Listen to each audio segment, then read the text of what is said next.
Oche pounced on Ene. Ene was in shock, feeling frightened, and begged Oche. However, Oche violated Ene's innocence.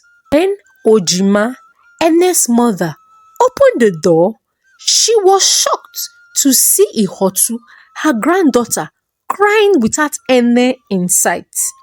Ihotu abroad at age 18 to study medicine and surgery at one of the best universities in the world. When Ihotu, Ene's daughter, traveled abroad for study, Ene was 34 years old. Ene was still quite young, but irrespective of her success in business, one thing she did not mingle with was having any romantic relationship with any man. She focused all her energy in trying to become something in life because her first encounter as a teenager almost ruined her life, as Ene was traumatized without even realizing it. Ene would avoid anything that would make her be in the same space with any man.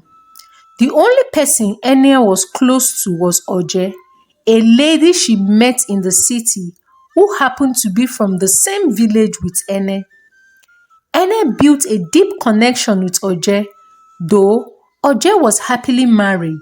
Oche and Ene were more like sisters. However, Oche was worried for Ene because ever since she had known her, she had not spoken about the father of her daughter Ihotu. Neither had she seen her with any man. Oche, Ene's friend, had tried matchmaking her severally, but each time Oche does, Ene never showed up, nor show interest.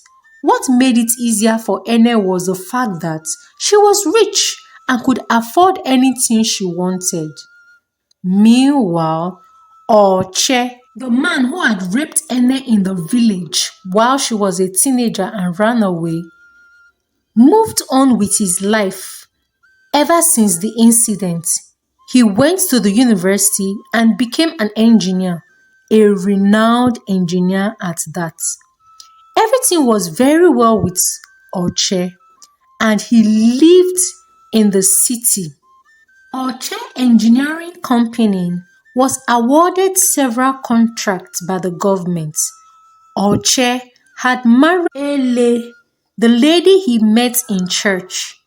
Ele was a very humble, loyal, and submissive lady. She was a definition of a virtuous woman. Ele was kind.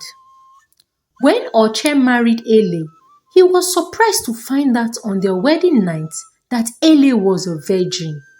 Oche showed his appreciation of Ele keeping her virginity until marriage by gifting Ele a brand new car.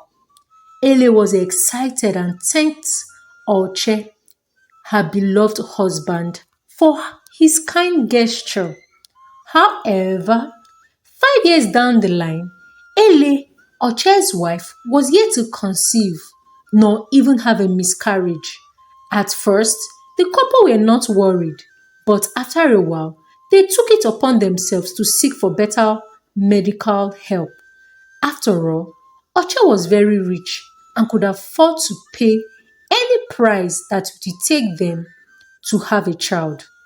However, all their effort was fruitless as Ele, Oche's wife, did not even have a single miscarriage throughout their marriage. What made Oche more worried was the fact that he had married Ele, his wife, as a virgin, and was almost sure that the fault was not from her, but the fault was not from him either, according to medical reports. So, the couple decided to go spiritual about their childlessness. Oche and Ele would pray fervently, doing vigil, crying and praying to God to break everything that made them not to conceive.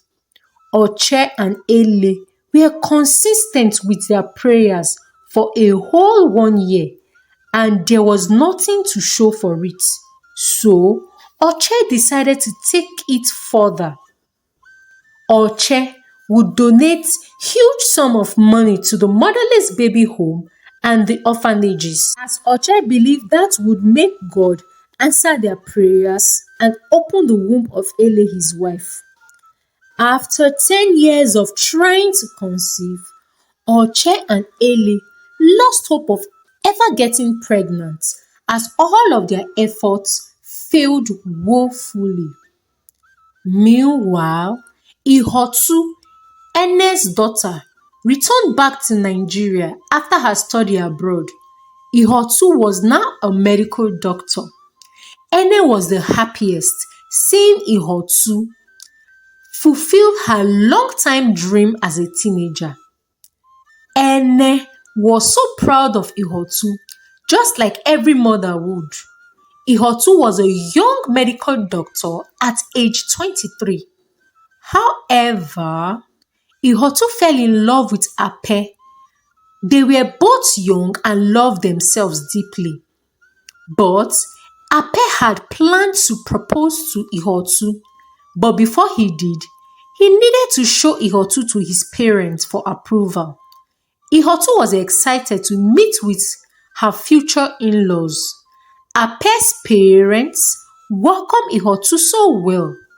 After the pleasantries, they asked Ihotu who her parents was. "My mother's name is Ene," Ihotu said, smiling. "And your father?" Ape's mother questioned. My father. Oh, really, I've not really met him," Ihotu said, stuttering. "So, you mean to tell us that you don't know who your father is?" Ape's mother said in shock. After that encounter, Ihotu never set her eyes on Ape as he avoided her like a plague. His mother warned him that on no account were they going to allow him marry someone who does not even know her father. Ihotu was heartbroken as she transferred her frustration on Ene, her mother. "Mother, tell me who is my father. You never told me who my father is. Mother, you have not told me, not for one day. If you don't tell me today, I'm going to leave this house and you are never going to set your eyes on me. Never, ever again," Ihotu said in tears. Ene was filled with shock and she was in tears as she could not say a word. She did not believe that a day like this would come where Ihotu, her beloved daughter, would ask for who her father was, because she had played the role of a mother and a father so well and had provided all that Ihotu needed to become who she was in life. Ene dreaded having to ever talk about what happened to her when she was only 16 years old. How was she going to tell Ihotu that she was raped and impregnated? She had never told anyone about the rape, not even her mother. She never wanted to talk about it, but now the memories of her past haunted her badly. Ene tried begging Ihotu not to leave her. "Ihotu, please do not leave me, my daughter. I have sacrificed so much for you." Okay, Ihotu, I will tell you, your father is dead," Ene said suddenly. "Mother, you know you are lying. You and I know that my father is not dead. How come you never told me he was dead? But now that I wanted to know who my father really is, it is when you realize that he is dead? Mother, what are you hiding?" Ihotu fired at Ene, her mother, as she left the house. Ene was broken into pieces. She did not know what to do. She did not want to go back to her past, and even if she do, she does not even know where Oche, the rapist, was. She hated him with passion. Ene picked up her car keys and drove to the nearest restaurant to have some drink. It was already late at night, and a man was watching how she was consuming alcohol with reckless abandon, which made him concerned. When Ene was about to take the next gulp, he stopped her. "You have taken too much already. Please stop," the man said calmly. Ene looked at him and dropped the bottle. The man offered to drop Ene at her place because she was too drunk to drive. "Do not worry, I will drive you and I would come back for my own car later," he said. "Thank you," Ene stammered. Enenche dropped Ene at her house and made sure she was fine before leaving. The next day, Enenche came back to check up on Ene to know if she was fine. From there on, Ene and Enenche became very close, though Ene had never for once had any emotional attachment with any man. But Enenche was very different. He was calm, gentle, and very charming. He was in his late 40s. One day, Ene summoned courage to talk to Ihotu. She was tired of keeping Ihotu in the dark about her father. So, Ene sent for Ihotu. "Ihotu, I know that you really want to know who your father is. I will tell you today. Your father's name is Oche." Ene narrated all that happened, how she was raped at age 16 and impregnated by Oche. Ihotu was in shock as she realized why her mother had always avoided talking about her father. "So, mother, you mean to tell me that my father is a rapist and that he raped you?" Ihotu said in tears. "Yes, my daughter. I am sorry for all that happened," Ihotu said. Since that day that Ene explained things to Ihotu, her daughter, Ihotu never bothered Ene again to ask for the whereabouts of her father. She was even more pained to realize how she was conceived. But then again, Ene, her mother, made her understand that it was probably meant to be. Enenche became Ene's very close friend as they both would discuss about random and every conversation. Now, Enenche loved Ene so much, he was in denial.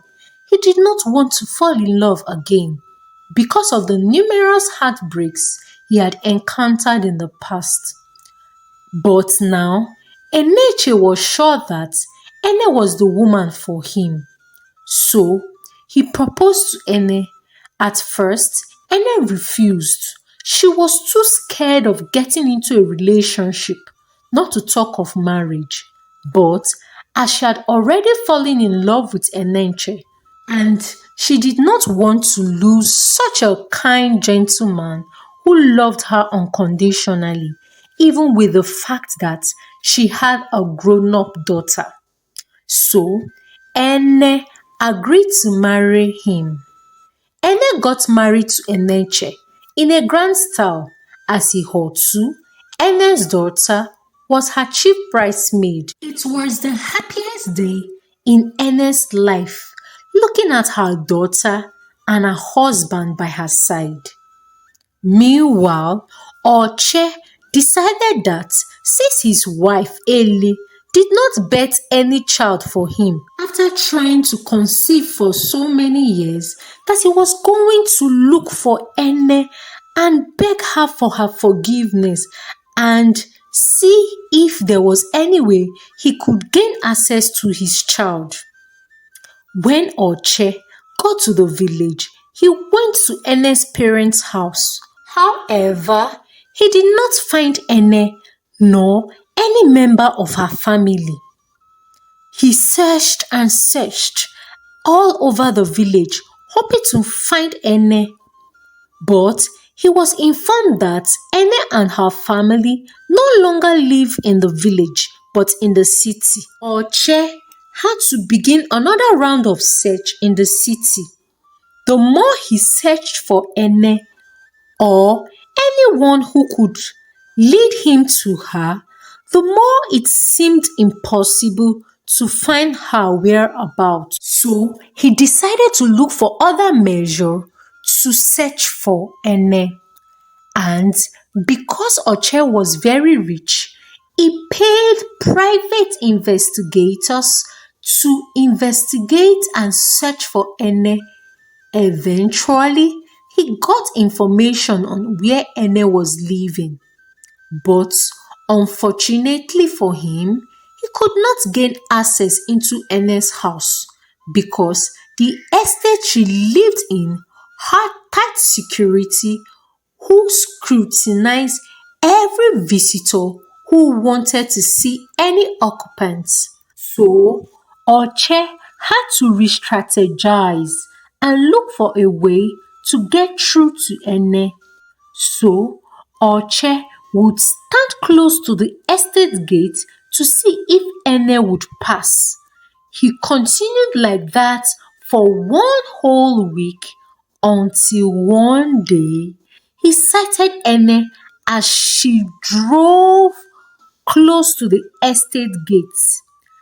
Approaching, Ene immediately recognized him, but she pretended not to know who he was. "It is me, Ene, it is me, Oche, from the village." Oche tried introducing himself. "Please, I don't know you. Leave my presence immediately." As Oche moved closer to start pleading, Ene asked the security to beat him up if he came an inch closer to her.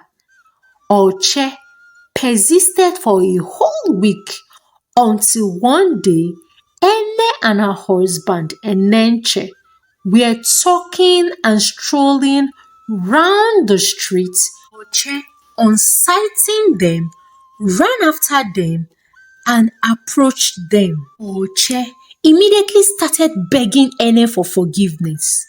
Ene, who had already informed her husband Enenche about Oche's constant disturbance, Enenche immediately got furious. "Mr. Man, if you continue to harass my wife again, I will lock you up," Enenche said firmly. At this point, Oche knew that there was no way he would gain access to Ene, not to talk of meeting his supposed child. So he secretly started asking questions around to know who Ene's oldest daughter was. When he finally got the information he wanted to get, Oche one day accosted Ihotu at a restaurant where she normally would take her lunch whenever she was off duty in the hospital. Oche approached Ihotu and introduced himself as Oche. I am your father," Oche said, stuttering. Ihotu started laughing sarcastically. "Father? You mean you are my father? How? How can you be my father when I don't even know you? I know my father, and his name is not Mr. Oche. My father is Mr. Enenche," Ihotu said firmly. Oche was confused because the investigator had told him that Enenche was Ene's husband. It was clear that Ihotu had taken Enenche as her biological father. How was he going to explain that he raped Ene, Ihotu's mother? How was he going to explain that he ran away and abandoned her? How? Just how? Oche thought to himself. Hot tears of pain and regrets flowed down his cheeks. His wife did not give birth, but the only child that was supposed to be his had denied him blatantly. See, Mr. Oche, or whatever you're called, you can do well to leave my presence before I call the police, Ihotu said angrily. My daughter, please forgive me. I am very rich. I would give you all my inheritance, Oche said, hoping that would convince Ihotu to change her mind. Ihotu, looking at him, said, You think I am poor? I am not. I am a medical doctor and I am doing well for myself. And if I ever need any inheritance, my mother has a lot. If she so desire, she can will them to me, Ihotu said, smiling. Oche walked away, filled with regrets, as karma had visited him squarely. Ihotu got married in a grand style as Enenche, her stepfather, stood as her father. Ihotu's mother, felt so fulfilled and relieved to see her daughter getting married. When Oche thought he had gotten away with his action, karma came visiting when he least expected. Remember, you reap whatsoever you sow. Tell me what you've learned in the comment section and do well to subscribe to this channel if you're not already subscribed. Like this video please and share this video to your loved ones. Until I come your way again with another story, for now, from me, it is bye.